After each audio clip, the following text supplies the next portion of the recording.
இருக்கிற Dubai frame இப்படி தான் இருக்குமா? அன்எக்ஸ்பெக்டடான மொமெண்ட் எப்படி இருந்துச்சு, என்ன நடந்துச்சுன்னு பார்க்கலாமா?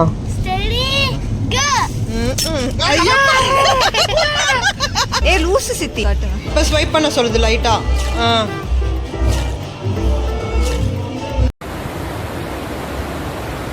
அஸ்ஸலாமு அலைக்கும், வெல்கம் பேக் டு மதுரை பொண்ணு சேனல். நான் சொன்ன மாதிரி வீடியோ எடுக்கிறேன். Welcome back friends. எல்லாருக்குமே ரொம்ப ரொம்ப தேங்க்ஸ். என்னோட லாஸ்ட் விலாக் பார்த்துட்டு எல்லாருமே வந்து நிறைய ப்ரேயர் பண்ணியிருக்கீங்க, எனக்கும் பர்சனலாக மெசேஜும் பண்ணியிருந்தீங்க. ஸோ அதுக்கு ஃபர்ஸ்ட்டு நான் தேங்க்ஸ் சொல்லிக்கிறேன். இன்றைக்கி பார்க்க போகிற விலாக் வந்து யூஏலேருந்து நானே ரொம்ப நாளாக அண்ணாந்து நின்று வெளியே இருந்து இதில் என்ன தான் இருக்கும் உள்ள அப்படின்னு சொல்லிட்டு ஆச்சரியமாக பார்த்த ஒரு விலாக் தான் பார்க்க போகிறோம். துபாய் ஃப்ரேம் இதில் என்ன தான் இருக்குது, இதில் எதுதான் ஒர்த்து பெனிஃபிட்டாக இல்லையா, இது வந்து லெஸ் ப்ரைஸாக வேணும்னா எப்படி புக் பண்ணலாம், அப்புறம் உள்ளே என்னென்னலாம் விஷயங்கள் இருக்குது இப்படின்னு சொல்லிட்டு நிறையா விலாக் வந்து நீங்கள் பார்த்துருப்பீங்க. இப்போ கரண்ட் அப்டேட் என்னவா இருக்குது அப்படின்றத ஃபுல்லாக நான் டீட்டெயிலாக வந்து இந்த வீடியோவில் நான் ஷேர் பண்ணியிருக்கேன். ஸோ இது வந்து ஒர்த்தா இல்லையான்றது வரைக்குமே நான் சொல்லியிருக்கேன். உங்களுக்கும் கண்டிப்பாக யூஸ்ஃபுல்லாக இருக்கும். யூஏயில் டூரிஸ்ட்டாக வரீங்க அப்படின்னா சம்மர் பிளேஸில் எங்கெங்கெல்லாம் போகலாம் அப்படின்றத பற்றி ஒரு விலாக் வந்து நான் நிறையா ஷேர் பண்ணியிருக்கேன் நம்ம சேனலில். ஸோ அதெல்லாம் மறக்காமல் பார்த்து என்ஜாய் பண்ணுங்கள். அண்ட் உங்களுக்கு ரொம்பவே யூஸ்ஃபுல்லாக இருக்கும். இப்போ வீடியோவை ஸ்கிப் பண்ணாமல் பார்க்கலாமா? நான் வந்துட்டு அபுதாபிலேருந்து ஸ்டார்ட் பண்ணியிருந்தேன். ஸோ துபாய் போகலாம் அப்படின்றது மாதிரி பிளானில். அபுதாபியில் பார்த்தீங்கன்னா மதுரை ஜிகர்தண்டான்னு சொல்லிட்டு ஒரு ஷாப் ஓப்பன் பண்ணியிருக்கிறாங்க. ஆல்ரெடி 2 பிரான்ச்சஸ் இருந்தது, ஒன்று மட்டும் க்ளோஸில் இருக்குது. இப்போ கரண்ட்டாக இது ஓப்பனில் இருக்குதுன்னு கொஞ்சம் செக் பண்ணிவிட்டு கூகுளெல்லாம் சர்ச் பண்ணிவிட்டு அதுக்கப்புறம் விசிட் பண்ணுங்கள். எக்ஸாக்டாக அத்தன்டிக்கான அப்படியே மதுரை ஜிகர்தண்டா நம்ம சாப்பிட்ணுன்னு நினச்சா கண்டிப்பாக இங்கே போகலாம். இதில் வெரைட்டிஸ் ஆஃப் ஜிகர்தண்டா கூட இருக்குது, நட்ஸ் போட்டுமே இருக்குது, அண்ட் மில்க் ஷேக்ஸ் இருக்குது, 2 சோடா வெரைட்டிஸ் இருக்குது. அதில் வந்து ப்ளூபெரி ஒன்று, ரோஸ்மெரி ஒன்றுன்னு 2மே இருக்குது. அதில் ரோஸ்மெரி ரொம்ப ஹைலைட்டாக சூப்பராக இருந்தது. அப்புறம் வெரைட்டி ஆஃப் குல்ஃபீஸும் இருந்தது. எல்லாமே வாங்கிக்கிட்டு அடிக்கிற வெயிலுக்கு கொஞ்சம் சில்லுன்னு குடிச்சிட்டு கிளம்பலாமே அப்படின்றது மாதிரி பிளான் பண்ணியிருந்தோம்.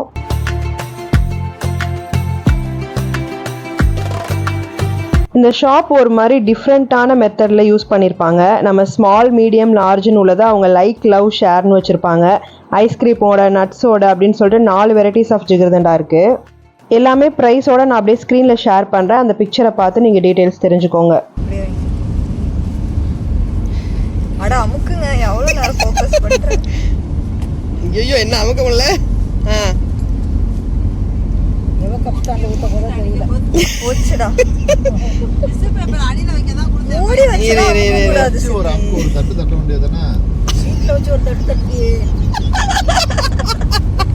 என்ன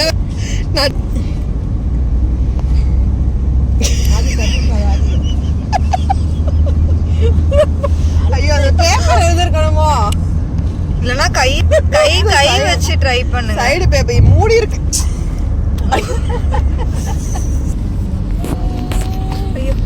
எடுக்கவா?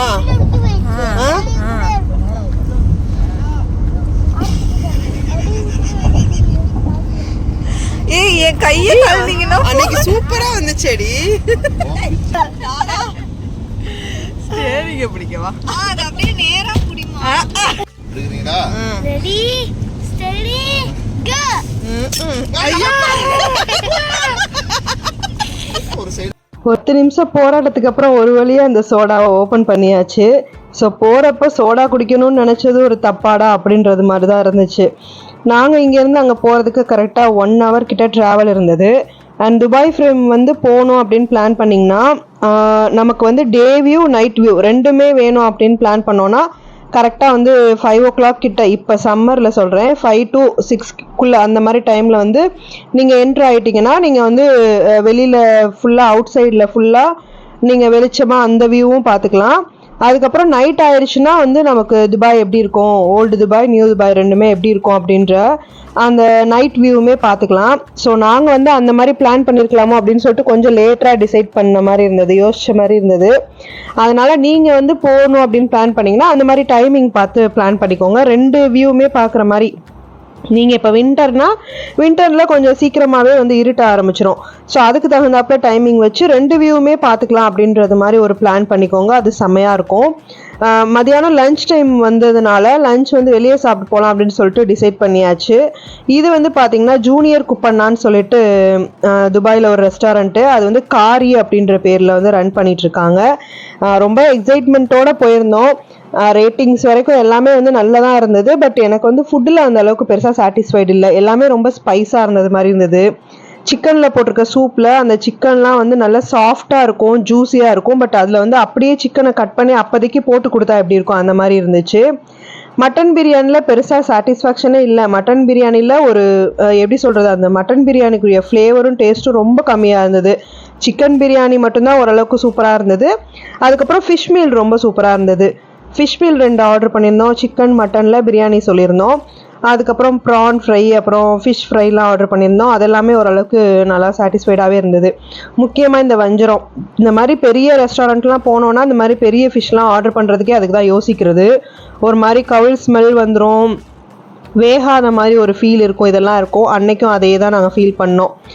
எல்லாமே முடிச்சாச்சு. கிட்ஸுக்கு வந்து நாங்கள் மெயினாக மென்ஷன் பண்ணி சொல்லியிருந்தோம், இந்த மாதிரி கிட்ஸ் மெனுன்னு சொல்லிட்டு ஸ்பைசஸ் சுத்தமாக சேர்க்காம எங்களுக்கு ஃப்ரைட் ரைஸ் வேணும்னு. ஆனால் அதில் வந்து பச்சை மிளகா ஆட் பண்ணிட்டாங்க. கிட்ஸும் வந்து அன்றைக்கி லஞ்சு சரியாக சாப்பிட முடியாத மாதிரி ஒரு ஃபீலாக இருந்தது.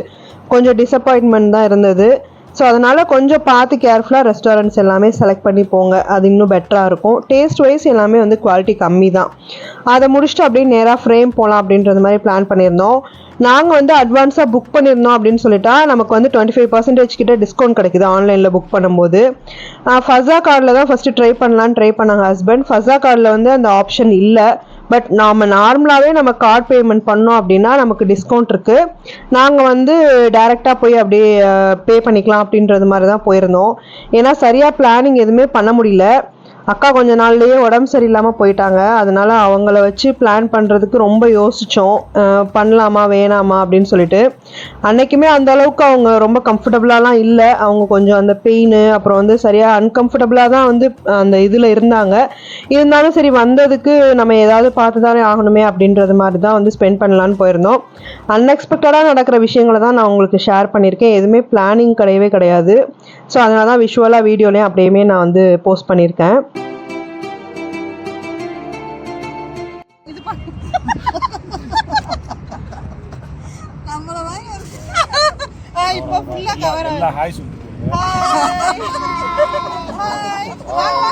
ஃப்ரேம் போயிட்டிங்கன்னா இந்த ஃப்ரேம் கவர் ஆகிற மாதிரி நம்ம விஷுவலாக ஃபோட்டோஸ் வீடியோஸ்லாம் எடுக்கிறதுக்கு ரொம்ப சிரமமாக இருந்தது. கண்டிப்பாக வந்து நம்ம இந்த கேமரா ஸ்டாண்டு அதுக்கப்புறம் அந்த ஃப்ரேமை ஷூட் பண்ணுறதுக்குனே பர்டிகுலராக ஏதாவது கையில் எடுத்துகிட்டு போய்க்கோங்க. நாங்கள் ரொம்ப சிரமப்பட்டோம். அம்மாவோட வீல் சேரில் வச்சுட்டு அதில் கேமரா சாய்ச்சி வச்சு ஃபுல் ஃப்ரேமும் கவர் ஆகணும் அப்படின்றது மாதிரி பிளான் பண்ணியிருந்தோம். உள்ளே என்ட்ரானோடனே பார்த்தீங்கன்னா நமக்கு ஃபோட்டோ ஷூட் பண்ணுவாங்க. ஃபேமிலியாக வந்திருந்தாலும் சரி, கப்புள்ஸாக வந்திருந்தாலும் சரி, அந்த ஃபோட்டோ ஷூட் பண்ணிவிட்டு அது என்ன நடக்கும் அப்படின்றத நான் அந்த வீடியோவில் எண்டில் கண்டிப்பாக சொல்கிறேன். ஆனால் அந்த ஃபோட்டோஸ் வேணுமான்றதை கொஞ்சம் யோசிச்சுக்கோங்கப்பா அப்படின்றத நான் மென்ஷன் பண்ணிக்கிறேங்க. ஹேண்ட் இல்லை, swipe your hand left or right. இந்த பந்தா துபாய் ஃப்ரேமில் வந்து 2 வே இருக்குது, விஐபி வே, நார்மல் வேன்னு. இப்போ சம்மர்ன்றதுனால நிறையா பேர்ஸ் வரல அப்படின்றதுனால விஐபி வேலையே வந்து நாங்கள் உள்ளே வந்துட்டோம். உள்ளே வந்தோடனே ஆஸ் யூஷுவல் நான் ஃபோட்டோ ஷூட் பண்ணுவாங்கன்னு சொல்லியிருந்தேன். அதுக்கப்புறம் ஏரில் வந்துட்டு அப்படியே காற்று செம்மையாக அடிச்சது. அப்புறம் ஏரில் வந்து வாட்டர் ஃபால் மாதிரி அப்படி ரெடி பண்ணியிருந்தாங்க. ஃபோட்டோ ஷூட்க்கு செம்மையாக இருக்கும். அதையுமே வந்து ஃபஸ்ட்டு என்ஜாய் பண்ணிவிட்டு அதுக்கப்புறம் உள்ளே போனோடனே ஒரு மாதிரி மியூசியம் எஃபெக்ட் கொடுத்தது. அதில் வந்து எந்த மாதிரி அயன் யூஸ் பண்ணியிருப்பாங்க, இதுக்கு முன்னாடி துபாய் ஃப்ரேம் எப்படி இருந்தது, அந்த மாதிரி டீட்டெயில்ஸ் எல்லாமே வந்து ஹேண்ட் வச்சு ஜஸ்ட்டு ஸ்வைப் பண்ணோம்னா அதை வந்து சூப்பராக வந்து காமிச்சிருந்தாங்க. ஆனால் போனோடனே அதை நான் சாண்டுன்னே நினச்சேன். மண் மாதிரி இருந்தது. அது பார்க்கும்போது தொட்டு பார்க்கணும் போல் ஒரு ஃபீல் இருந்தது. அப்புறம் யூஏயில் வந்து old Dubai new Dubai represent பண்ணுற மாதிரி தான் அந்த ஃப்ரேம் வந்து கிட்டத்தட்ட ரெடி பண்ணியிருந்திருப்பாங்க. அதில் ஓல்டு துபாயில் வந்து ஃபஸ்ட்டு எப்படி துபாய்னாலே ஃபஸ்ட்டு பிகினிங்கில் எப்படி இருந்தது, எதுலலாம் வந்து துபாய் ஃபேமஸ்ஸு, அதுக்கப்புறம் ஸ்பைசஸ்னால் இங்கே தான் வந்து ஸ்பைசஸ் ரொம்ப ஜாஸ்தி. அந்த மந்தி பிரியாணிக்கெலாம் இப்போ வரைக்கும் அது ஸ்பைசஸ் வந்து ஹைலைட்டடாக போயிட்டுருக்குல்ல. அப்புறம் என்னென்ன திங்ஸ்லாம் யூஸ் பண்ணாங்கன்னு சொல்லிட்டு எல்லாமே ஒன்று ஒன்றா காட்டிகிட்டு இருந்தாங்க. அவ்வளோ சூப்பராக இருந்தது எல்லாமே பார்க்குறதுக்கு. பட் எதுவுமே நம்ம வந்து டச் பண்ணக்கூடாது. நம்ம வந்து அந்த டைமில் எதுவும் ரஷ்ஷஸ் இல்லை, நம்ம ஃபேமிலி மட்டும் தான் போயிருந்தோன்றதுனால அது எல்லாமே டச் பண்ணோம். இது எல்லாமே ஸ்பைசஸ்ஸு, ஸ்டோன், இது எல்லாமே துபாயில் என்னெல்லாம் சேல்ஸ் முன்னாடி நடந்துட்டு இருந்ததோ அதெல்லாம் வந்து ரெப்ரசன்ட் பண்ணுற மாதிரி திங்ஸ் எல்லாமே இருந்தது. அதில் முக்கியமாக பார்த்தீங்கன்னா இந்த பாதாம் கம். இப்போ ஸ்வைப் பண்ண சொல்லுது லைட்டாக. New terminal for Dubai international airport. இயரோடு அப்படியே மென்ஷன் பண்ணுறாங்க. எல்லாருமே 100 கிராமு பிரிட்ஜு ஓப்பன் பண்ணது 1963. அது மாதிரி ஒன்றா அப்படி ஸ்வைப் பண்ண வருது. டேரா கிளாக் டவரா ஆவி மேலே போயிட்டுருக்கோம்.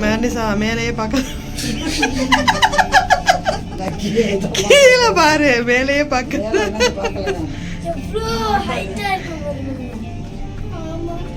ஏய் எவ்வளோ ஹைட்டில் போயிட்டுருக்கோம் பாரு. ஆதில் ஃபாதில் ஹாய் சொல்லு. காது அடைக்குதான் இப்போவே உன் மகளுக்கு பானு. அதுக்கப்புறம் யூஏரோட கம்ப்ளீட் ஹிஸ்ட்ரி வந்து ஒரு டிஸ்பிளேல பண்ணியிருந்தாங்க. அதுவுமே ஸ்வைப் பண்ண எது எப்பப்போலாம் வந்து ரெடி ஆனது அதோட இயரோட மென்ஷன் பண்ணியிருந்தாங்க. செம சூப்பரான வைபாக இருந்தது. நெக்ஸ்ட் பார்த்தீங்கன்னா அப்படியே டாப் வியூ. இதுதான் வந்து ரொம்ப நம்ம வந்து யோசிச்சுட்டு வந்தது, துபாயோட டாப் வியூ போய் பார்க்கணும் அப்படின்றது. அதுக்காக லிஃப்ட் வந்து 2 பக்கமே அரேஞ்ச் பண்ணியிருப்பாங்க. நம்ம மேலே போகிறதுக்குமே லிஃப்ட் இருக்கும், ஆப்போசிட் சைடில் அப்படி கீழே இறங்குறதுக்கும் லிஃப்ட் இருக்கும். நம்ம இந்த சைட்லேருந்து அந்த சைடு போகிறதுக்கு கிளாஸ் பிரிட்ஜ் வழியாக வந்து போகிற மாதிரி ரெடி பண்ணி வச்சுருப்பாங்க. அதோட வியூ மேலேருந்து பார்க்கும்போது அப்படியே உள்ளுக்குள்ளே அள்ளு விட்டுருச்சுன்னு சொல்லலாம். அந்த மாதிரி பயங்கர பதட்டமாக இருந்தது. அங்கேயே வந்து அது கரெக்டாக கேமரா வச்சுட்டு நம்மளை வந்து ஃபோட்டோ ஷூட்ஸுமே பண்ணுவாங்க. அந்த ஃபோட்டோ ஷூட்ஸ் எல்லாமே வந்து அங்கே பண்ணுறது எல்லாமே பே பண்ணி வாங்குற மாதிரி தான் இருக்கும். அதோட நான் கம்ப்ளீட் டீட்டெயில், ப்ரைஸ் டீட்டெயில்ஸ் எல்லாமே நான் இந்த வீடியோட எண்டில் கண்டிப்பாக நான் சொல்கிறேன்.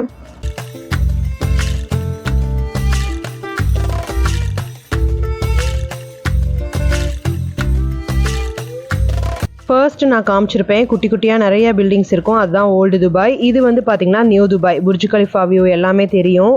இது ஃபுல்லாக செம்ம சூப்பராக இருந்தது. லாங்லேருந்து பார்க்கும்போது அவ்வளோ சூப்பராக இருந்தது.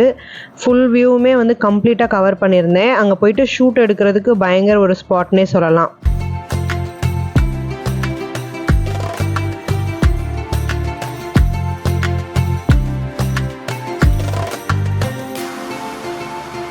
ஃபுல்லாக அந்த மிரர் கிளாஸில் ஃபுல் வேவும் வந்து அப்படியே மிரர் கிளாஸில் தான் இருக்கும். சைடில் வந்து வேஸ் இருக்கும்.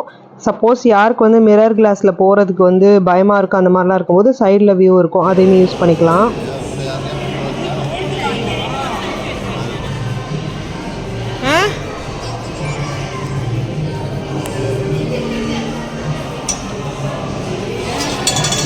இதெல்லாம் சொல்லிட்டு பண்ண மாட்டீங்களா? ஐயோ நல்லா திருப்புங்க, இன்னும் ஸ்ட்ரென்த்தை காட்டுங்க.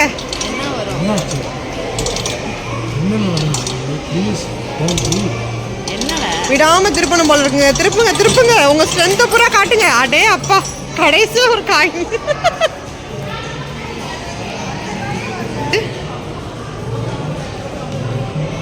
என்னதுப்பா அது?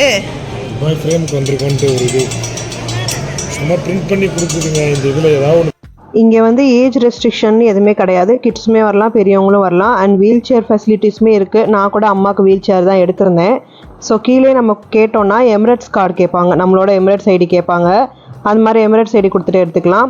இப்போ விசிட்டிங்கில் வந்திருக்கீங்க அப்படின்னா உங்களோட பாஸ்போர்ட் காப்பி இல்லை பாஸ்போர்ட் அந்த மாதிரி ஏதாவது கேட்பாங்க. ஸோ அதெல்லாம் கையில் வச்சுக்கிட்டிங்கன்னா அது வந்து உங்களுக்கு யூஸ்ஃபுல்லாக இருக்கும். எங்கே போனாலுமே விசிட்டிங்கில் வந்திருக்கும் போது நீங்கள் பாஸ்போர்ட் எப்போவுமே கையில் வச்சுக்கோங்க, அது உங்களுக்கு யூஸ்ஃபுல்லாக இருக்கும். இந்த மாதிரி கேட்குற இடத்துல கொடுத்துக்கலாம். ஃபுல் வியூவுமே அப்படியே அந்த கிளாஸ் பிரிட்ஜில் நடக்கும்போது ரொம்ப எக்ஸைட்டிங்கான மூமெண்ட்டாக இருந்தது. நல்லா த்ரில்லிங்காகவும் இருந்தது. அடிக்கடி போகணும் அப்படின்றது தேவையில்லை, ஆனால் ஒரு டைம் பார்த்தாலுமே ஒர்த்துன்னு தான் சொல்லலாம், அதுக்காக பே பண்ணி போகிறது. ஸோ இங்கே வந்து பார்த்திங்கன்னா ஃபோட்டோ ஷூட்லாம் எடுத்திருந்தாங்க இல்லையா? ஸோ அந்த ஃபோட்டோ ஷூட்ஸ்லாம் வந்து நம்மக்கிட்ட காமிச்சிட்டு எந்த ஃபோட்டோ வேணும் அப்படின்றது மாதிரி கேட்பாங்க. ஒரு ஃபோட்டோ அதுவே வந்து 150 ரேஞ்ச் கிட்ட வந்திருந்தது. எதுல போகணும்? இந்த போயிட்டு இருக்கோமே, அதுல தானே இப்போ போயிட்டு இருக்கோம். அந்த கோல்டு இதுல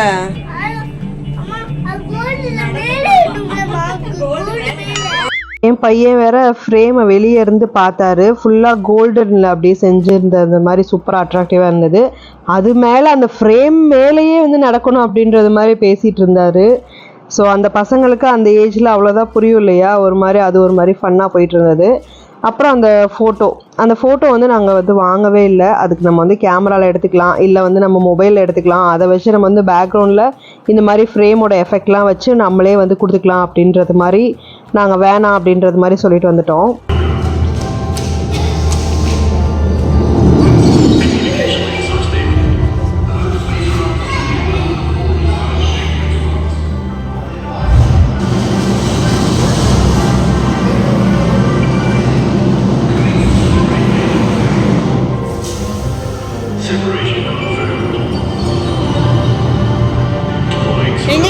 ஃப்ரேம்லேருந்து நம்ம லிஃப்ட்டில் கீழே வந்ததுக்கப்புறம் நெக்ஸ்ட் எக்ஸ்ப்ளோர் பண்ணுறது இந்த ஒரு விஷயமா தான் இருக்கும். ஃபுல் அனிமேஷன் ஏஐ வீடியோவில் சூப்பராக வந்து ஃப்யூச்சர் துபாய் எப்படி இருக்கும் அப்படின்றது மாதிரி காட்டியிருந்தாங்க.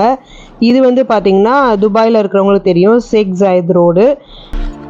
அதான் எல்லாரும் இப்படி தான் பறந்து போகிறோம், எல்லாரும் பறங்க.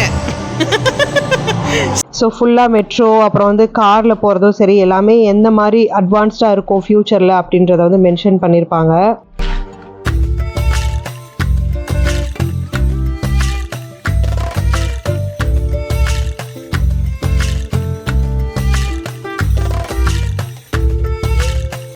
இந்த ஏஐ விஷுவல் எல்லாம் பார்த்துட்டு அப்படியே வெளியே போகும்போது அப்படியே ஃபுல்லாக வேஸ் ஃபுல்லாக 3D எஃபெக்டில் இருக்கும். அதை முடிச்சுட்டு அப்படியே வெளியே போனோடனே இந்த மாதிரி வந்து மோஷன் எஃபெக்ட்ஸ் வந்து இருக்கும். சூப்பராக இருக்கும் ஃபோட்டோ ஷூட் எடுக்கிறதுக்கு, வீடியோஸ் எடுக்கிறதுக்கெலாம். கடைசியில் வந்து கீழே நின்று நாங்கள் ஃபோட்டோ எடுத்தோன்னு சொன்னோம் இல்லையா, அதை வந்து ப்ரைஸ் வைஸ் ஆஃபரில் வச்சு ஒரு 2 ஃபோட்டோஸ் மட்டும் ஞாபகத்துக்கு வாங்கிக்கலாம் அப்படின்றது மாதிரி வாங்கிக்கிட்டோம். அதுக்கப்புறம் அன்றைக்கி ஈவினிங்கே வந்து கொஞ்சம் பர்ச்சேசிங் ஒர்க்லாம் இருந்தது. அதெல்லாம் வந்து நான் இந்தியா போகிறதுக்கு பர்ச்சேஸ் பண்ணுவேன்ல, அந்த விலாகில் வந்து நான் கண்டிப்பாக அட்டாச் பண்ணுறேன். என்னென்னலாம் பர்ச்சேஸ் பண்ணோம், எங்கே போனோம் அப்படின்ற டீட்டெயிலாம் வந்து நான் ஷேர் பண்ணுறேன். பட் இந்த தடவை வந்து பெருசாக எதுவுமே வந்து நான் பர்ச்சேஸ் பண்ணுற மாதிரி ஒரு மூடே இல்லை. பிகாஸ் ஃபேமிலியில் உள்ளவங்களுக்கு ஹெல்த் இஷ்யூஸ் அப்படின்னாலே நமக்கு பெருசாக இன்ட்ரெஸ்ட் வராதுல, அந்த மாதிரி தான் போயிட்டு இருந்தது. இருந்தாலும் எனக்கு தெரிஞ்ச வரைக்கும் நான் பர்ச்சேஸ் பண்ணாட்டினாலும் நான் அங்கே போயிட்டு அங்கே என்னெல்லாம் எக்ஸ்ப்ளோர் பண்ணேன் அப்படின்ற டீட்டெயில்ஸ் வந்து நான் உங்ககிட்ட நான் கண்டிப்பாக ஷேர் பண்ணுறேன். இந்த வீடியோ கண்டிப்பாக யூஸ்ஃபுல்லாக இருக்கும்னு நினைக்கிறேன். ஸோ வீடியோ யூஸ்ஃபுல்லாக இருக்குது அப்படின்னா மறக்காமல் வந்து நம்மளை ஃபாலோ பண்ணிக்கோங்க. தொடர்ந்து சேனலை வாட்ச் பண்ணுங்கள். அண்ட் விலாக்ஸ் எல்லாமே கண்டிப்பாக இன்ஃபர்மேட்டிவ் விலாக்ஸாக தான் உங்களுக்கு இருக்கும். இது முடிச்சுட்டு அப்படியே நாங்கள் டேரெக்டாக அபுதாபி போயிட்டுருக்கோம். ஸோ அபுதாபி போகிறப்ப யூஏல நைட் வியூ எப்படி இருக்கும் அப்படின்றத காமிக்கலாமேன்றதுக்காக ஃபுல்லாக கம்ப்ளீட்டாக ஷூட் பண்ணியிருந்தேன். புர்ஜ் கலிஃபா அப்புறம் துபாய் ஃப்ரேம் லைப்ரரி எல்லாமே விஷுவலாக. ஸோ வீடியோ பிடிச்சிருக்குன்னு நினைக்கிறேன். தேங்க்ஸ் ஃபார் வாட்சிங்.